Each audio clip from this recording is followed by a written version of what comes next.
Welcome to The Digital Difference with Scott Gulliver and Oliver Moradi.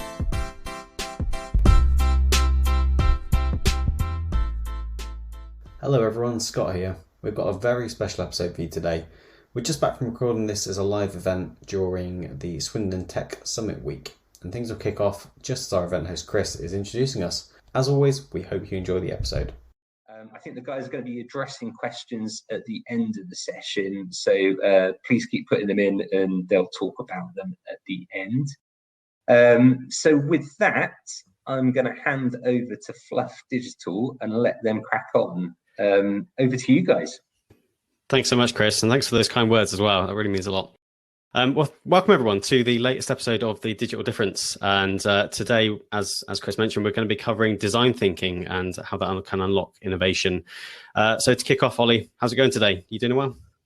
Yeah, not too bad. It's our first live podcast that we've ever done, so I'm slightly nervous. What I will say to everybody is just bear with us, because usually this takes about 2 hours for us to record, and we stumble on a lot of our words. So we're going to have to be really on it today. But yeah, if you guys just bear with us, and we'll try our best to get through it as quickly as possible. Yeah, I don't know if highly edited is the word, but definitely edited is what they normally are. So we'll try our best. But of course, welcome to all of our audience today and all of our listeners who are listening at any point. So as Chris mentioned as well, we should get some time to answer questions at the end today. So do put them in the chat throughout and we'll grab those at the end. A quick intro to those who are new to the podcast. So I'm Scott. I've got over 10 years working in development, design, and building products and software systems with companies. I now run Fluff, and we develop all things digital, really. So we create digital products, software solutions for our clients. We combine design, development, strategy, and all that good stuff to deliver some really cool and engaging experiences. Do you want to give a quick intro, Ollie? Yep. So I am an experienced learning designer within the financial services. Before that, I was a film production technology officer. So I used to work, I've worked across the world. I've worked in America and across the UK as well on several different film projects. And more recently, I've just been helping Scott with Fluff Digital and, trying to get us set up and started. I would say at the end of this, if anybody wants to reach out and have a chat or anything like that, please feel free. We're always here to have a chat and talk to anybody that wants to. Awesome. So before we get into what design thinking is, Ollie, I thought we'd cover kind of what the problem is at the moment, what it tries to solve really, and cover some of those aspects. So I think it's fair to say, Ollie, isn't it, that it kind of tries to attack the problem in quite a lot of companies at the moment, where there's either really solution first thinking or just a real lack of innovation, especially from the higher levels a lot of the time. Is that what you see as well? Yeah, absolutely. 100%. I think it's trying to break that cycle of the standard processes that everybody uses usually. And, it's kind of approaching it with an innovative solution. Yeah. And I think you're right. And it really is about unlocking some innovative solutions, isn't it? Rather than kind of focusing on what can quite often be the quick wins or the quick fixes or solutions that people have used lots of times in the past, about really trying to unlock a new way of thinking about how to solve problems. And I know you talked to me in the past about a really interesting truck story. I wonder if you want to share that. Yeah, sure. So some of you might have already heard this if anybody's sort of looked into design thinking before. But it's a regular example that people use for design thinking, and I think it outlines what design thinking is quite well. So the story is a truck's driving down the road and it approaches a bridge, and it thinks it can get under there, and unfortunately it gets stuck. We've seen it many a time. Happens quite a lot in Swindon, actually. And so the emergency services turn up, and what they try to figure out is whether they're going to take apart the truck or they're going to take apart the bridge. So, the emergency services are arguing between each other. This is how they usually do it.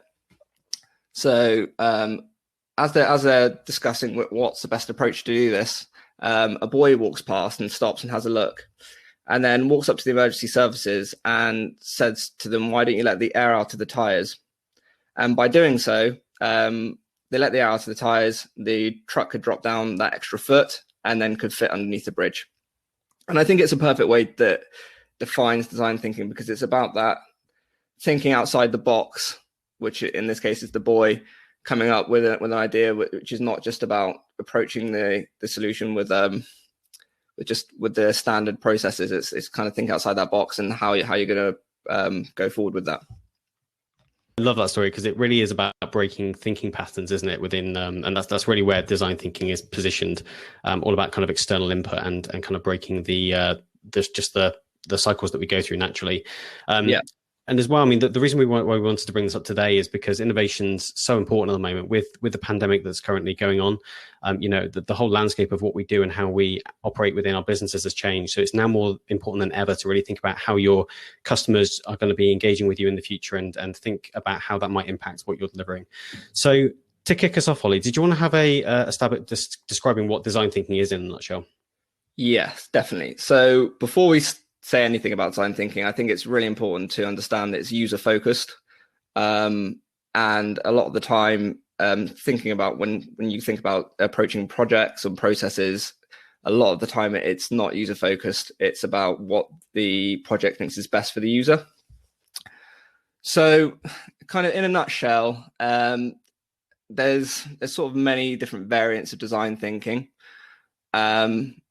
But what it actually is, it's basically a process in which we seek to understand the user. We usually challenge the assumptions and challenge usual processes, and then we try and redefine those processes and redefine the problems that we find within those. And what we come out with is usually alternative strategies and solutions from that.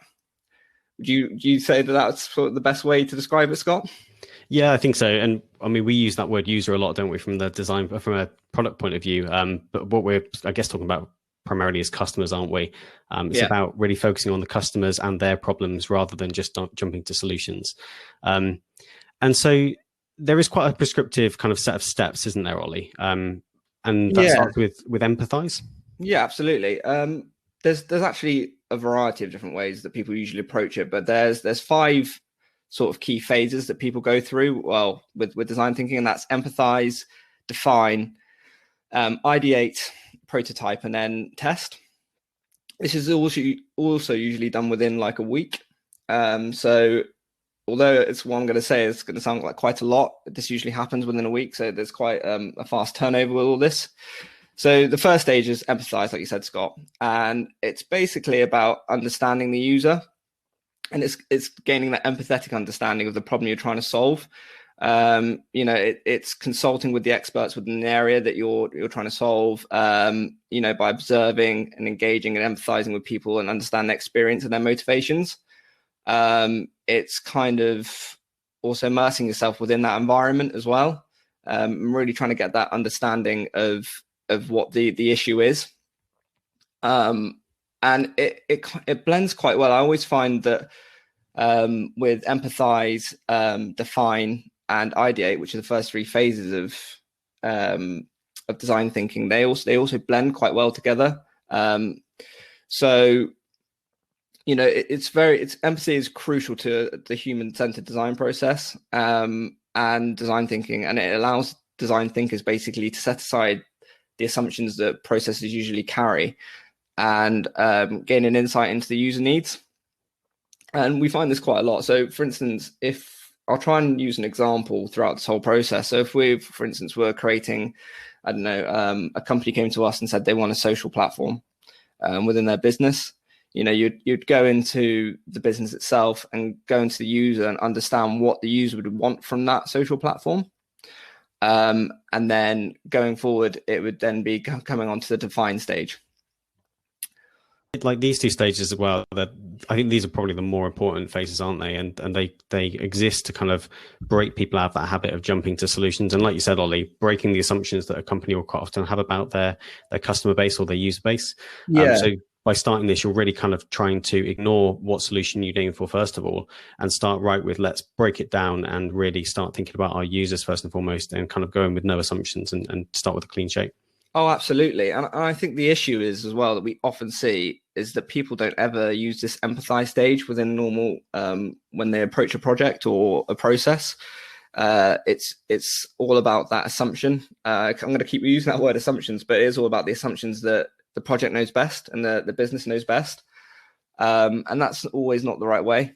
I've actually, in my experience, I find it's never the right way, because you're building a product for a person, then you're telling them what you think's best for them. And in the end of the day, what's best for someone is, they know what's best for themselves. So it's a step. It's a really crucial step, and I think it's always missed.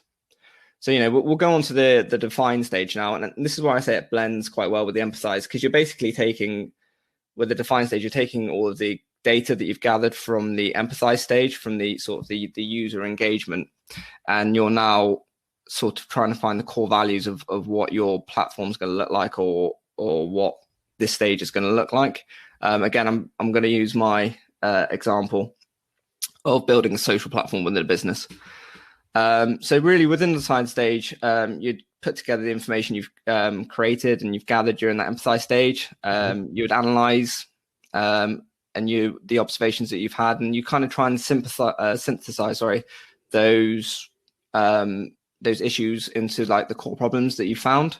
And then this is where you're trying to define these core problems and define also the ideas around how to fix those issues. And that's where it also blends in quite well with the ideate stage. It will help you sort of, or help the designers within your team gather great ideas and establish like the features and the functions of what you're trying to produce. So within this stage, I think it's quite good to think, if we have a social platform, after you've gathered your user data, for instance, you're going to have to try and figure out what the user wants from this social platform. And if they have a current social platform there, what's not working, and, what's the core problems, and, what are the solutions to those problems. And this obviously blends quite well with the ideate stage. As we move on to the ideate stage, which is the third stage in the design thinking process, you're going to start generating the ideas as to how to fix this. So, you've grown to understand your users, you've grown to understand their needs, and you've analyzed and synthesized some of the observations in the within the define stage. And now you need to create a sort of human-centered solution. These ideas are sort of like the most innovative part of the process, and they're created quite often with the idea of trying to think outside the box and identify the new solutions that you can kind of process. So, excuse me. With this stage, it's kind of like brainstorming these ideas. I usually find that you will have a team who will sort of go into a room for a couple of hours and brainstorm. They'll come out with as many ideas as problem as possible. And the best thing is to think that no idea is a bad idea. I know it's a sort of a cliche thing to say, but it really isn't. And you have to throw everything on the table, have to think outside the box. Maybe you're going to come with it from a completely different angle. So in this stage, you're going to try and figure out what's the best idea, if we're going back to my example again, as to how to build this social platform, for instance, that we've decided to go to. And you'll have many, many different ideas. So you'll pick the one that you guys will agree is sort of the best, that you think's the best. And this is the third stage. I'd also usually say that this is day 3. Within so that. Just to sorry, I'm cutting you there, but just to kind of recap then. So like, I guess empathize is gathering data, or at least gathering as much data as you can. Then step 2 is define, right? So that's taking the data and kind of shaking it out and seeing what you can ascertain from that data. Yeah. And then ideate, which is kind of taking those assumptions, or not assumptions, but taking that information you've now got and thinking about how best to solve the problem with that information. Absolutely. And it's just brainstorming those ideas in the best way possible. And it's however you want to gather those ideas. But it moves quite well onto stage 4 then, which is the prototyping of the ideas. Now, when I say prototype, it's not like a usual alpha build that you would create where you'd spend weeks and weeks and weeks on it. It's really inexpensive, massively scaled down version of what you'd usually do to prototype. It might be that we'll talk about tools later, but it might be something like just using a few sketches on a piece of paper, to building something in PowerPoint, to using any sort of design tool, if you will, to create something, or even just jotting down a few words on a Word document. It can be used in any way, but it's really inexpensive, and it's it's sort of something that you'd only spend a day on.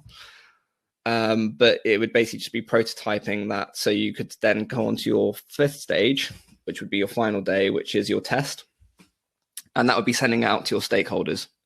And really important this stage, I think, because obviously your stakeholders and maybe your test audience, your user testing audience, would want to see what you've sort of created and agree that this is the best way to proceed. So then you can actually go into that beta build of whatever you've prototyped. Now, this doesn't always work.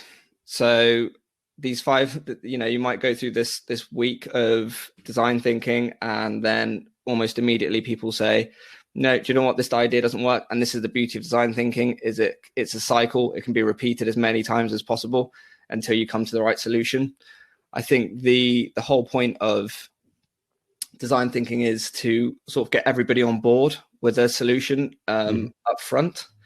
And it's kind of, instead of, it's sort of that customer focused agile, if you will, get everybody on board in thinking and approaching a project within an agile way, and getting that solution sorted and agreed upon up front. So you're not spending the next 8 weeks, 9 weeks going backwards and forth with different stakeholders, and then the stakeholders decide they don't like what you've produced, and then by that point you've got a lot of time that's run out.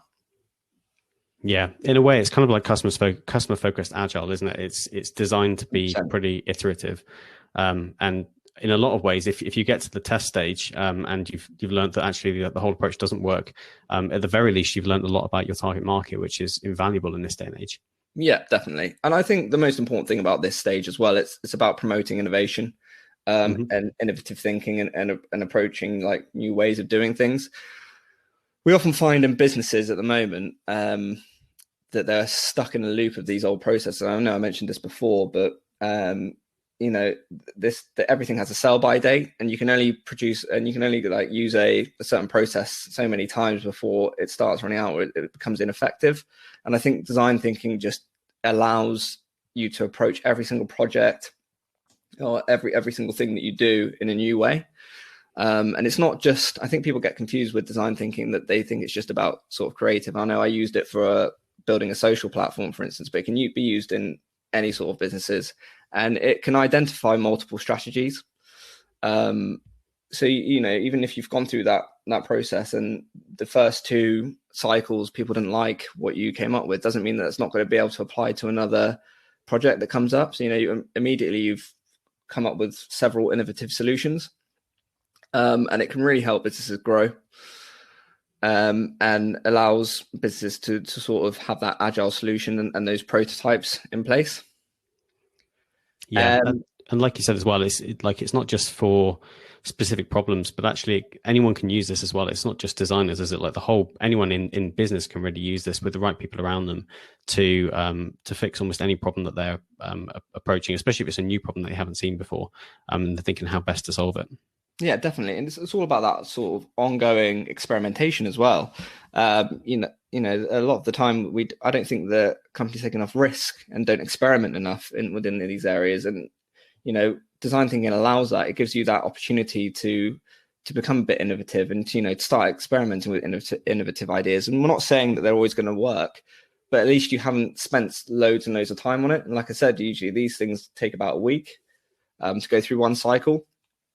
And you've come up with so many different innovative ideas, and then the next week you can kind of go back to your drawing board and do the whole cycle again. And it might not even take that long, because with the original cycle, you've already done the empathize stage. Maybe you've missed a couple of things, you can go back, but it doesn't mean you have to spend a whole lot of time. So those cycles can get even shorter. So maybe you can produce 2 cycles within a week. And it really works really well. I think it kind of brings those innovative ideas to life across loads of different projects and processes, and it makes, I find anyway, it really does help a business grow and become more progressive and forward thinking. Yeah, I think it works well for companies of all sizes, really. I mean, almost all global companies use this strategy at the moment and this mindset. And it's, as we said, it's especially great for when you have either a new problem or you want to look at an existing old one. I think framing the problem rather than just having a big area of improvement in mind is really effective. And like you said, Ollie, there are definitely ways, and we'll cover one in a little bit about how you can structure an approach with design thinking in mind. But with that mindset in place and hopefully starting to get embedded throughout your company a little bit more, the most important thing to think about embedding it in the first place is that actually just getting started often beats being 100% right in these instances. I think companies, like you said, there's that level of risk, but actually just opening up to a mindset. There's often this frustration that we see where they feel like, or some companies that are a little bit stuck in their ways feel like everything needs to be aligned for them to move into a more innovative way of working. Yeah. But it's just not the case, is it, Ollie? No, definitely not. Definitely not. I completely agree with that, Scott. So, Scott, let's move on to like when, how do we think that it works really well? Yeah. So, I mean, it applies to such a broad area. I think one of the places it works really well at is where it's kind of, as we said before, solution first or existing solutions kind of mindset is prevalent. So perhaps if you've got certain people in the industry, especially those that are looking after the innovation, have a way of working where they'll quite often come with a solution rather than thinking about the problem and taking a step back. And we see this a lot, especially in bigger companies where they're quite meeting heavy. There's this focus a lot of the time where people will just bring solutions to the table without much thought around what they're actually solving. And like you said, that a lot of time could be wasted in developing those solutions if they're not tested. And it's a great place to bring testing in. So, I mean, Agile's thrown around a lot, but actually just having a mindset like design thinking alongside what you're doing is a great way to introduce some of the more Agile mindset pieces into the puzzle. Yep, definitely. And another problem that we see quite a lot is where waterfall is being masqueraded as Agile. We've seen a lot of companies where they'll say they're Agile, and actually they're just applying small little terms or misusing terms and actually just delivering long waterfall processes. And yeah, definitely, Scott, sorry, just step in there, but don't you find that a lot of companies use things like maybe sprints and stuff, but they're still, the overall project will be a waterfall project, but they call it Agile because they think they're doing 2 week every sprint every day. So they think all of a sudden, we're working in an Agile way and we're sorting out maybe resource in different areas, but quite often it is just waterfall. There is still the stages of, not even using design thinking, it's kind of that delivery from inception to delivery. And I find that, like you said, it is waterfall, but it's just they're trying to just give it a little spin. And I think a lot of companies do that and don't really understand what Agile is. Yeah, absolutely. And the great thing about design thinking is it can help to disrupt that. So just by kind of substituting one of those sprints, you might find that a bit of time spent on stepping back and looking at the problem actually helps to break some of that thinking. But yeah, you're totally right. The sprint model is great when the end goal is a little bit loose as well. But yeah, there are a lot of companies still delivering waterfall in that way, for sure. And like you said as well, it's cheap to do. I mean, there's very low investment in this, and at the very least, you'll learn something about your target market. So, and that's always a good thing in my book. So we've talked about kind of what design thinking is, and ultimately being a mindset. But we've got kind of what we've seen is that there's almost like a toolkit you can pull from, isn't there, Ollie? And there are a bunch of tools that you can use at each stage of the process to really help you to deliver on those stages as well. Did you want to cover off some of the more effective ones that we've seen? Yeah, absolutely. Obviously, there's many different tools you can use, and these different tools will apply to depending on the project that you're delivering at the current time. So that it might not all work as well as they could do. But we'll go through each one and we'll try and I'll just go through each tool that we can use for each phase. I think so. Some of these as well, like it's about the tools, isn't it? And having that toolbox ready to pull out at any point. If you've got the toolbox there, you can apply whatever tool is. Some of these just won't work for some situations, but it's about knowing the options that are there. Yeah, and it's about having many. And we're only going to go through a few, but obviously there's loads and loads of options that you can use. And it's just about sort of investigating that for yourself and what's best going to apply for your project or your process that you're kind of investigating or trying to change. So for instance, with the empathize phase, I think with that sort of user testing in mind, it's great to create personas originally. You want to get that sort of user experience nailed down. And I think personas can really help do that. It's understanding who your target audience is, what type of people are working within that audience, what they do, and then building that persona around them, and then aiming your product at that persona. And it's also getting that define stage and into that ideate stage, and really go and keep referring back to that persona as to, is this going to fix the problem for this person that you've created? And I think that's the best way of kind of going out into the business. And we talked earlier about, discovering different solutions, and discovering the different problems and solutions that people are usually finding within the business at the current time. So it's creating the personas around that. Interviews, perfect for this, I think. I would always encourage people to go and interview as many different people as possible with it at this when you're in the empathize stage. It's really important, I think, just to kind of understand who your target audience is, who your users are, your end users are. And it also helps build that persona as well. So, I mean, I think this can kind of help on two levels. It can help on building the personas, and it can also help within your design and your define and ideate stage. And then, getting feedback as well, understanding the current processes that are out there currently, and getting the feedback generally of what's working, what isn't within those current processes, or, if there's a platform, for instance, you're building a platform at the time, what's working within that platform, what isn't. Yeah. Just getting general feedback from the end user, because like I said before, it's all about the end user. You need to understand what's working for them, what isn't, and feedback is probably the best way of doing that. Feedback's a great, easy place for a lot of companies to start as well, isn't it? Especially those that are slightly larger, or especially those that are B2C actually as well, because a lot of them will have already likely been relying on things like review platforms, Google reviews or any others, or even just feedback coming in from their customer service teams, and just assembling all of that good data and really analyzing it, especially for those companies that maybe don't look a lot at what's coming through there and just have their customer service teams filter through what's needed to be actioned. But actually just looking at that data is a great way to start. And then you fold on other tools like, as you said, interviews and building some personas from them.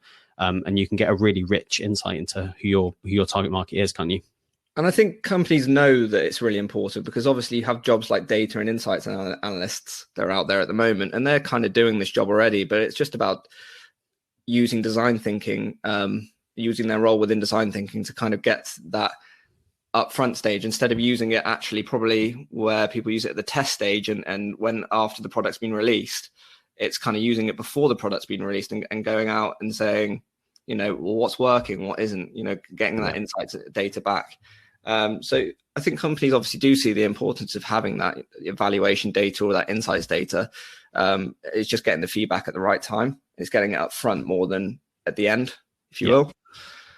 And so the next stage is sort of the next phase is define. Again, you'd have to define your personas. And I think that the empathize stage, the ideate stage, I think, like I said before, they all blend in quite well together. So again, it's going back to after you've gone through the interviews and the feedback stage, it's kind of going back to your personas, redefining who that person, that target audience you're looking for is, and constantly changing, updating that persona. And it's also then starting to run team sessions, going through everything together, understanding what the core issues are at the time. So, team sessions are the best because innovative ideas coming from just one person are limited, but innovative ideas coming from several people can really get to a solution quickly. Yeah. Again, in terms of like filtering that raw data that you've got from the empathize phase, there's nothing like getting people in a room, is there, and really talking through it together. And just going back to the persona stage again, I mean, I think personas are such a great tool because they not only capture a real snapshot of who your target audience is, and you may have several personas for several different target markets, but you can use them to really kind of hold yourself throughout the process, can't you? I mean, even right through to the testing stage, before you've even given it to your audience, and hopefully there's some real people there. You can use them even just to test and validate those ideas there as well. Definitely, and it also brings, once you get to that test stage as well, it brings the user to life for the stakeholder. Often the stakeholder doesn't quite understand who the target audience is, and like I said before, there's a lot of times where people just stakeholders will just go through and decide what the best solution is for anybody without doing that sort of empathize stage. So it kind of brings it to life, and it kind of drills home, that you're actually building this product for somebody, and it's not just a product that you think might work, and it's not just about insights data at the end. It's about understanding those issues and those solutions up front. And then we can move on to the ideate stage. I said before that I really like getting people into a room just brainstorming, but obviously with the tools you can use with that, it's kind of, whiteboards, sticky notes, get people into a room, brainstorm as much as you can, virtual whiteboards, storyboarding. There's loads of different things. I mean, there's loads of different tools you can use, PowerPoint, if you will, but I'll leave that stage up to you, really. I think it's quite self-explanatory. And just to jump in there quickly, I mean, some of the more visual aspects as well are really key, aren't they? Just getting people to get visually together and try and break down some of that more boring work is actually pretty key in terms of getting people excited and engaged about this process.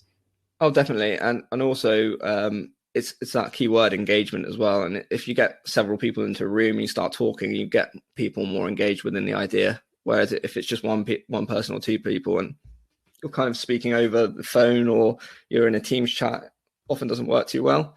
Maybe this is where COVID's kind of affecting innovation, but we won't ever know, really. But we can then move on to that next stage, which is prototyping. If you're building a product, for instance, I mean, I can only say it from our perspective at the moment when we're building web apps and mobile apps and things like that. So we use things like Figma and Adobe CC. High fidelity, you need kind of that sort of high fidelity, quick and accessible software. Personally,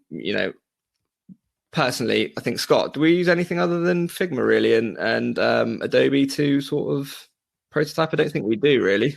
No, I mean, like you said, there are a bunch of tools out there, aren't there? But I think the other thing is on the end of the scale that we've been looking at, we reach for tools that let us build really high quality things that look like they're going to look. And that's often actually because of the client work we're involved in.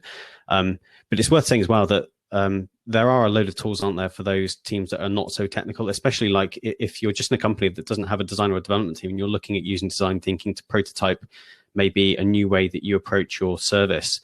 There are other ways to prototype without worrying about learning a whole new set of tools, especially the more technical ones. Yeah, absolutely. And it's, it doesn't just need to be about building a product or building a digital product. It's about, you could just be writing down on a piece of paper, for instance, like, sketching or doing a simple outline on PowerPoint. It doesn't need to be, it doesn't need to have a design to it. And I think this is where, again, I want to go back to, design thinking is often mistaken for creatives. It's not just a tool for creatives. It can be used for anything. So, you can use any sort of like office tools to kind of mock up your prototype as well. And then we move on to the final phase, which is testing. So the tools you can use there, user testing, obviously, which is great. You want to test your prototype on the actual user that you've gone to within that empathize stage, because you want to see if it's actually met their needs. You again go back to the interviews and give the prototype after the user testing, go and interview the person, say, has it worked for them? Might not have done, might have done, you never know. Video conferencing, there's loads of different tools for testing, general face-to-face meetings, but these tools are really, really good just to sort of figure out if it's actually worked, and if not, you go back to that empathize stage. And actually, like, thinking about it, in many ways, the pandemic has almost opened up it's almost leveled the field in terms of what testing is available to you, hasn't it? I mean, in-person testing is known to be very effective, and I think if you can get people in the same room as you to actually to gauge their response and have that extra level of body language and everything else that you're looking for is really useful. But equally, a lot of the high tech solutions that we see these days, and again, a lot of them are pretty accessible in terms of off the shelf solutions. Folding them in with remote people is actually pretty easy. So, for example, there are things like eye tracking and you can use to really validate some of your prototypes. Again, there's a huge sliding scale here, isn't there? And you can really pick whatever one works for you. But in many ways, getting more users to actually test your final prototype has been, in many ways, easier than ever, because we can now all do it remotely, and everyone's so kind of clued up to using the remote software as well. Definitely, and that real time sort of sharing as well has really helped with this, especially within COVID times. It's just all getting that, maybe that Excel spreadsheet, for instance, and just typing ideas into there, but everybody being able to put their part, play their part, and share their ideas all at the same time. Miro, very, very good tool, Scott. Something that we use quite a lot, isn't it? Yeah. And that can be used throughout as well. So there's so many tools. I don't want to spend too much time on it, because it's literally going to be about finding the right tool for you and what works for you.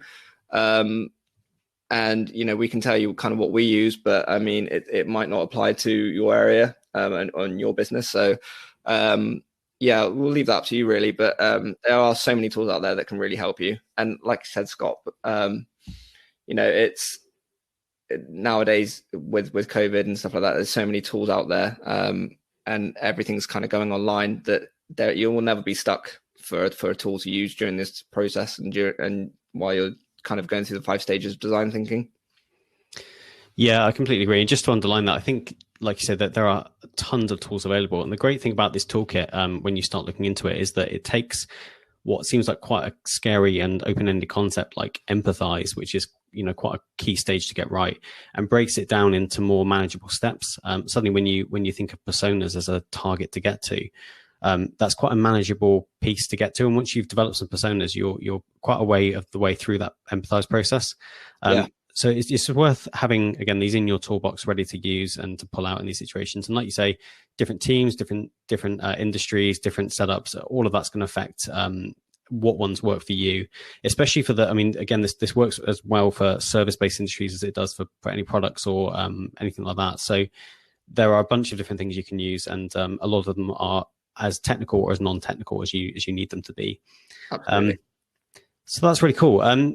So one of the things we want to talk about now was that while we've discovered that design thinking is really a good practice that can be put into place anywhere, and it's fairly high level, apart from the 5 stages, there's a variety of ways of actually how to approach it. There's this thing called design sprints that was first created by Google, and it's really almost a way of, or a set of steps, more rigid steps of putting design thinking into place. If you think of design thinking, again, more of a mindset, the design sprints are almost like the recipe to follow to actually get to a final solution. And there are different variants of this. So the most common one is the 5-day version created by Google.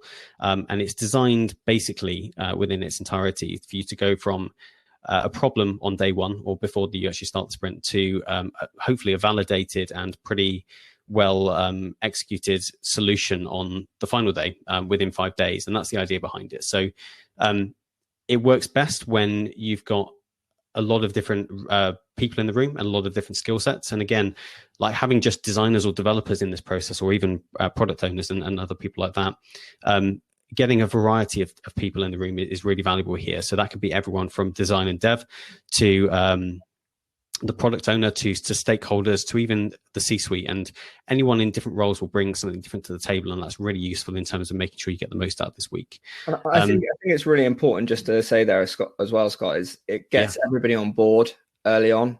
I mentioned it earlier on, but often you'll find in standard projects or when you're redefining processes is that you can get 3 months down the line and not everybody will be on the same page, and then you run into the problem of, okay, well, now we have to go back to sort of that ideate stage and sort of produce new ideas and things like that. And I think that this process really helps sort of get everybody on board earlier on, so that you can then go on and go into that sort of alpha build of that process and not have any of these issues where people don't quite agree on what the actual output is. And it can really save you a lot of time. Everyone look for the ride, doesn't it? It's a really useful step just to get voices in the room, especially maybe those that are a bit more skeptical about design thinking or how it can apply. Showing them firsthand, even for a small fraction of this week, will be a really good way of getting them on board, I think. So to break it down, the 5-day version's pretty straightforward, and there are plenty of resources we can share after to help you follow this more concretely. But as a very quick overview, so the Monday essentially starts with making a map. So you really define the solution, the problem here. You really define the problem, outline who your customers are, where the different problems are going to be, what maybe is out there at the moment, and really choose a target of what you want to solve. And this can be quite a key point in itself, because a solution may be pretty broad. I keep saying solution. A problem may be pretty broad in terms of its scope. So if, not only for the week, but also for a successful product as well, you want to make sure that you're really picking a very specific problem within that problem area to solve. And that's really what day one is about. So it's as a group, really understanding, making sure everyone really understands the problem quite concretely, and picking together part of that problem that you think you can effectively solve within a week. So once we've got a good idea of what the problem is, then day two is all about ideas and generating ideas. So this will be working together, working in groups, working alone, a variety of different things, and essentially kind of sketching some ideas of how you might go about solving this. This can also involve some light research as well on what problem you're solving, what the users are like. But again, most of that should have been done in day one, really. So day two, generating ideas. And again, there can be a variety of approaches here. And sketching really is a good way of doing that. You don't need to be the world's best designer to outline a solution here. Wednesday is about presenting and refining some of these ideas. And ultimately, you want to be ending on the end of Wednesday by picking one of these ideas to run with for the rest of the week. Thursday is about taking that idea and then building a realistic prototype. So using all of the people in the room to build a prototype. And again, that doesn't necessarily just need to be the devs and the designers in the room. A lot of other people can bring skill sets like copywriting, or even just in terms of refining the idea even more from there. So you can get everyone really on board with this stage. And then Friday is a day completely of testing. So actually getting people in the room together to test the idea, going out to your customers and testing. And the idea is that by the end of Friday, you'll have a very good idea of what works well in your solution, what doesn't work well. Hopefully, because of the variety that you've brought together as well, there'll be some good stuff in that solution. And ultimately, as you said, Ollie, we'll have almost like an alpha stage to start iterating from as well. And this is a great first step into the agile development cycle, almost like your sprint zero in a way. This is kind of pre-sprint stage. So this works really well in terms of getting a good start of what you're going to be doing. I mean, where have you seen this work well in the past, Ollie? Personally, from building learning design, I think it works wonders. So if we do have any learning designers out there who currently work within a waterfall projects, really try and convince your stakeholders to use this and approach all projects with this sort of method. I think it works brilliantly. Just identifying the solution up front. Often I found that, I've said this before, again, going down into the project, you have 3 weeks left. Your stakeholders come back because they haven't been on board throughout the whole process. They've decided they want to make changes. And, you're having to go back to square one and, sort of try and prototype again. And it can cause a lot of stress and pressure. I think this is a massive area where it kind of cuts a lot of the time out. It cuts a lot of the issues out that you'll see later on down the project, and it just gives you that time to focus on building more than just having problems. And it gets people into it, like Scott said, it gets everyone into a room and agree on a solution. And I think that's what's the best thing. You're agreeing. It's not just about the designers agreeing on a solution. It's about your stakeholders agreeing on a solution. And it's about your users also agreeing on a solution as well. So everybody's on board. Everyone has that sort of that single minded approach of how this should look and how it should progress. And it works. It works absolute wonders, I think. And it can really take the stress away from a project.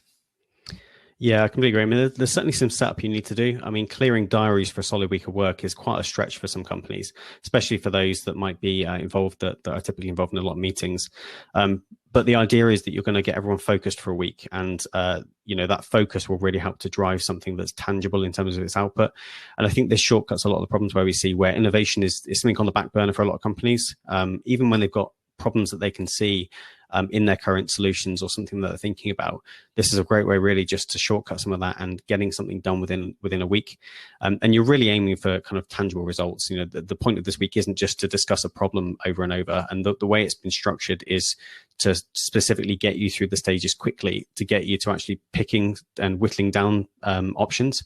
Because I think that's another problem that a lot of companies face when they look at solving problems, and especially when you actually take design thinking as in its core within a business as well, is that it opens up a lot of options. And what this is designed to do is to really start focusing you down on testing first and foremost, just picking one, testing it and seeing where it lands, basically. Yeah. And again, coming back to the other point, which is that just getting started often beats being 100% right here. It's not designed to be 100% perfect, first of all, but what you will do is get very quickly through that first cycle of essentially finding out what you need to know, testing, and then learning from that again. So it's a really, really interesting thing. And when we look at how we do this remotely, now that the pandemic is still taking hold, I don't think this really does affect things too much. Again, the toolkit can be used in the same way it does for design thinking. Doing a lot of this remotely is interesting, and we've seen lots of approaches, nothing that's struck out as an obvious choice, but obviously video conferencing and the remote tools like Miro and others are playing a big factor in making things much more accessible for teams these days. Definitely. And so that kind of wraps us up with our main topic. I mean, so we've covered design thinking, and like you said, Ollie, I think it's a really good mindset that pretty much anyone can bring into a company and start thinking to bring innovation. And design sprints, which couple very nicely with this and are almost like a tactile way of getting design thinking in first and foremost. I say that definitely does take a little bit more setup, but the output can be really, really good. And within a week, you'll get something that's pretty tangible and hopefully pretty in the right direction as well. Yeah, well, I'll say it's very design. It's a very popular way of approaching projects at the moment, and everyone's trying to bring it in. So there's a reason for that. I think everybody realizes the value of design thinking and what it can actually do for a project and for a process. So it's definitely worth exploring. Absolutely. So I think we've got time for a couple of questions, haven't we? So there's one from Kevin. So have you guys discovered any tips to disseminate those post-it note style elements?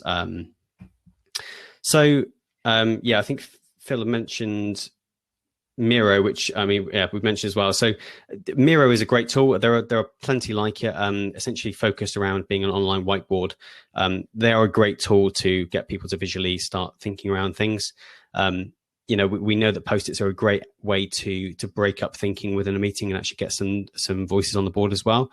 We've started just using them for our meetings, haven't we, Ollie? Just for catch-up meetings, even just to have something in front of us, a whiteboard that you can play around with if you need it, is a great way just to get people to actually start throwing ideas around.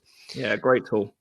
Again, it comes back to that sort of real-time sharing and creating and editing and stuff like that. So it's a really good tool to sort of if you get on a call. I mean, that's how we use it, really, isn't it, Scott? We get onto a call and then we use it for that sort of like real-time sharing and editing. Is really good. Yeah, and I think the other thing that can really help with some of this as well is blending, especially with remote working, is blending some of that individual work and group work, and really trying to facilitate some of the remote calls as well. I know from experience, some of the quieter voices in the room can find it difficult to shine through in remote calls. So it might be that actually letting people get on with individual work for a while, especially in a group setting. Another great is when you couple it with something like Miro, just giving people 10 minutes by themselves to put some ideas on the board rather than going around the room or letting people shout in ideas, is a great way to let some of those quieter voices shine through. And another one from Julia. So I'll maybe let you take this one, Ollie. So how do you amend the process when working with multiple partners who don't agree with each other about the outputs that they need? Oh, that's a great question. Personally, the way I approach this is I would try and get as little stakeholders involved as possible. I think the problem that you'll encounter with multiple partners is if you have too many people involved, you'll have far too many opinions flying around a room. And this is where it can become really problematic, because we talk about the whole cycle thing, but the more people you have involved, the more opinions you're going to have, the more disagreements you're going to have. And that eventually leads to time being added onto your project. So I would approach it from the beginning of trying to get as little stakeholder involvement as possible, maybe having one person as a representative from each area. It doesn't always work, don't get me wrong. And this is where the cycle approach really does come into effect, because eventually you will come to an idea. I say eventually, like it might be everlasting. It's not everlasting, but there will be, if everybody's kind of involved within this process, you usually find that everybody comes to an idea that they all agree upon. And it will only take a few cycles for that to happen. It doesn't always, it's not one of those things where you just think that everyone's just going to disagree at every round. If the first round doesn't work and everyone doesn't agree with each other, you go to another cycle of the design thinking process. And eventually, these people are trying to work together, so they will come to a conclusion. And you will find that this process does work. I think equally, like the whole purpose of design thinking in a way is to get away from too much opinion in there as well, especially when you focus on things like empathize and define. First of all, if you can get everyone in that process together, even if you have got differing opinions there, the defined stage is a great way to come together and talk about facts and really start to filter out what you've actually seen with your customers as opposed to what you assume is right.